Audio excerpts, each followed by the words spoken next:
नमस्कार मंडळी. आज मी ड्रायफ्रूटचे लाडू करणार आहे, पण मागच्या वेळेपेक्षा ही वेगळी पद्धत आहे.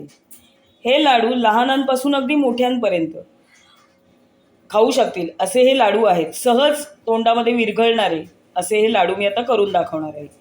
त्यासाठी हे साहित्य सगळं मी अंदाजे घेतलं आहे. इथे मगज बिया आहेत, पंपकिन बिया आहेत, बदाम आहेत, काजू आहेत, पिस्ते आहेत, त्यानंतर अक्रोड घेतलेत, डिंक घेतलेला आहे, सुकं खोबरं घेतलं 1 वाटी, खसखस घेतली 1.5 चमचा, मनुका घेतलेले आहेत आणि इथे 500 ग्रॅम मी सीडलेस असे खजूर घेतलेले आहेत, पण बारीक करून घेतले तसे. तर आता आपण रेसिपीला सुरुवात करूया. चला तर सर्वप्रथम आपण ही खसखस भाजून घेऊया. आता खसखस भाजून झालेली आहे. तर आपण साजूक तुपामध्ये हे सगळं साहित्य चांगलं तळून म्हणा भाजून म्हणा असं घेऊया. आता सुकं खोबरं आहे खसखस नंतर 1 वाटी, ते मी भाजून घेते चांगलं. तर हे खोबरं सुद्धा भाजून झालेलं आहे. 5-7 मिनटं मी हे खोबरं भाजलं अगदी बारीक गॅसवर बघा.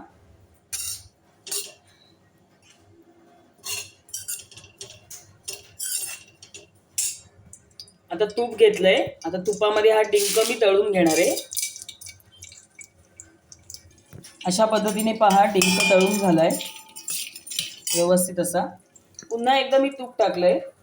आता मी बदाम तळून घेणार आहे त्याच्यामध्ये, भाजून म्हणा तळून म्हणा. बदाम चांगले तुपामध्ये मी भाजून घेत आहे रंग बदलेपर्यंत. त्यानंतर मी पुन्हा एकदा 1 चमचाभर तूप घातलंय. आता हे जे काजूचे बारीक बारीक तुकडे केलेले आहेत ते भाजून घेणार आहे.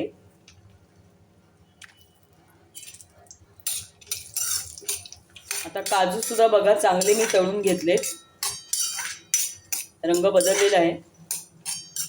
आता हे काढून घेते. आता ह्याच तुपामध्ये मी हे अक्रोड भाजून घेणार आहे.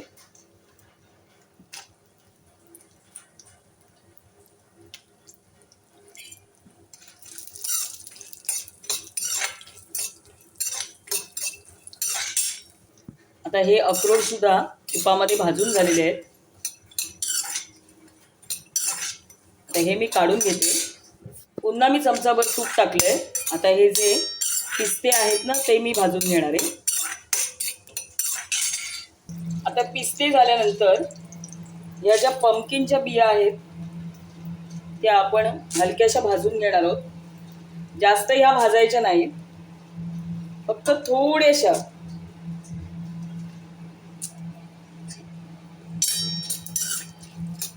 थोडासा त्यांचा आकार चेंज होतो. बाकीचे इन्ग्रेडियंट जसे आपण भाजून घेतले त्या पद्धतीने ह्या भाजून घ्यायच्या नाहीये.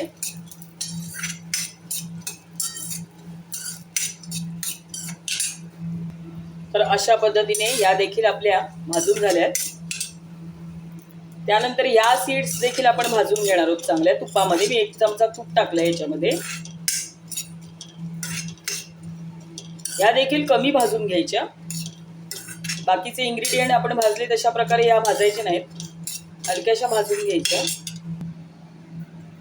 आता या देखील आपल्या बिया भाजून झाल्या आहेत. आपण आता मनुके थोडेसे गरम करून घेणार आहोत तुपामध्ये.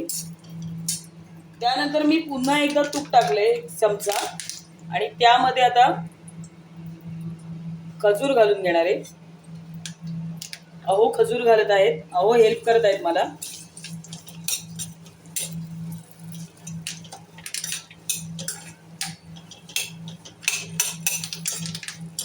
आता खजूरही चांगला अगदी म्हणजे वितळेपर्यंत थोडा परतून घ्यायचा.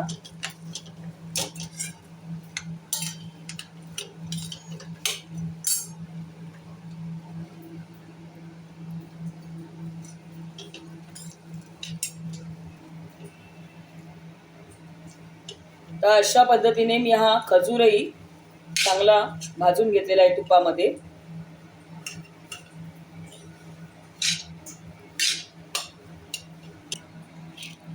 आता हे भाजलेले सगळे इन्ग्रेडियंट आपण एकत्र करून घेऊया. याच्यामध्ये तुम्ही वेलची पूड तुमच्याकडे असेल तर घालू शकता. मी आता काही घातलेली नाही कारण ऑलरेडी भरपूर जिन्नस आहेत याच्यामध्ये. आणि हे सगळं काही पौष्टिक आहे. मुलं सुद्धा बाहेरचं बघा खातात. म्हणजे मॅगी म्हणा, बिस्किट म्हणा किंवा काही वेफर्स म्हणा. तर असा एक लाडू जरी मुलांनी खाल्ला त्याऐवजी तर त्यांच्या कितीतरी म्हणजे पौष्टिक पदार्थ जे आहेत ते त्यांच्या पोटामध्ये जातील आणि मुलं आवडीने खातील आधी. तर असे हे लाडू तुम्ही नक्की ट्राय करा. आता आपण हे सगळं साहित्य जे आहे ते मिक्सरला लावून घेणार आहोत. म्हणजे अगदी लहान मुलं, अगदी 2-3 वर्षाची सुद्धा ही मुलं खातील किंवा वयस्कर माणसं आहेत त्यांना देखील जास्त त्रास होणार नाही. म्हणून मी हे मिक्सरला लावून घेणार आहे.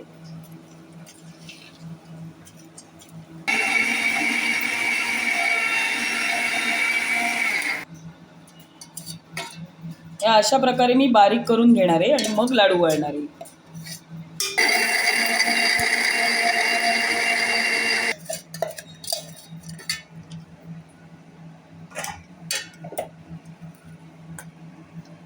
तर अशा प्रकारे हे सगळं मी एकत्रितपणे मिक्सरला लावून घेतलंय. आता हे लहान मुलांना सुद्धा खायला त्रास नाही होणार, नाही का? हो ना. तर बघा अशा प्रकारे सगळे मटेरियल आहे, हे इन्ग्रेडियंट आहेत, हे सगळे आपण भाजून घेतलेले ते आहे. व्यवस्थित तुपामध्ये, साजूक तुपामध्ये भाजून आपण मिक्सरला लावून घेतलेत. जेणेकरून लहान मुलं आणि वयोवृद्ध सुद्धा हे आवडीने खातील, त्यांना त्रास होणार नाही आणि इतके पौष्टिक आहेत हे लाडू. चला आता एक थोडा वेळ ठेवूया आपण, 10 मिनिटं, आणि मग लाडू वळून घेऊया. 10 ते 15 मिनिटानंतर मी आणि आम्ही दोघांनी मिळून या साहित्याचे लाडू बनवून घेतलेले आहेत. तर हे लाडू आहेत ना ते 2-3 दिवसानंतर अजून छान लागतात, मुरतात तसे छान लागतात. तर अशा प्रकारे छान आपले ड्रायफ्रूट्सचे लाडू आहेत ते तयार झालेले आहेत. तर ही रेसिपी तुम्हाला कशी वाटली हे मला कमेंट करून नक्की सांगा. आपल्या व्हिडिओला लाईक करा, शेअर करा. तसेच चॅनलवर नवीन असेल तर चॅनलला सबस्क्राईब करा आणि असे लाडू एकदा नक्की करून पहा.